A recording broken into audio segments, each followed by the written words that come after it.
Prime Minister of India was at the airport to welcome the Emir of Qatar for his second visit to India since 2015. That Prime Minister Shri Narendra Modi paid his second visit to Qatar in February 2024. He had invited His Highness the Emir to pay a state visit to India at that time. Next day at the bilateral talks, India and Qatar exchanged two agreements.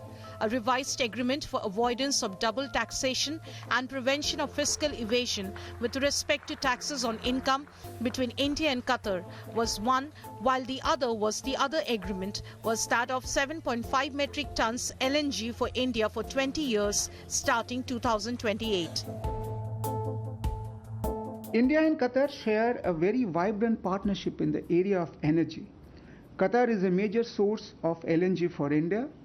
Both leaders today noted that in February 2024, Qatar Energy and Petronet LNG Limited had signed an agreement for supply of 7.5 million metric tons per annum of LNG from Qatar to India for 20 years starting 2028. Both leaders also discussed ways to further strengthen and broaden the energy partnership, including exploring mutual investments. 2 agreements and 5 memorandums of understanding have been signed during the state visit of His Highness the Emir. While the two leaders of the two countries discussed geopolitics and strategy, the issue of Commander Purnendu Tiwari's release was also discussed. The case of 8 naval veterans had become a major diplomatic issue between India and Qatar after they were arrested in August 2022 and later sentenced to death by a Qatari court on undisclosed charges. Following intense diplomatic efforts and direct intervention by Prime Minister Narendra Modi, Qatar granted pardon, leading to the release of all 8 veterans. However, 7 of them were repatriated to India, while Commander Purnendu Tiwari still remains in Qatar in a separate legal matter. Fortunately, we have some of our people who are in jail. The number at this moment is around 600.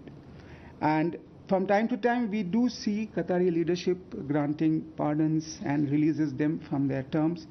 About 85 Indians received such pardon during 2024. Regarding the Navy official who is still over there, I would like to just mention that his matter still remains sub judice in the local courts in Qatar. Though it will take time for the retired naval officer's case to settle, what was settled for sure is the fact that the annual trade of $14 billion between India and Qatar is going to double in the next 5 years. With Shivani Sharma in Delhi, Bureau Report, India Today.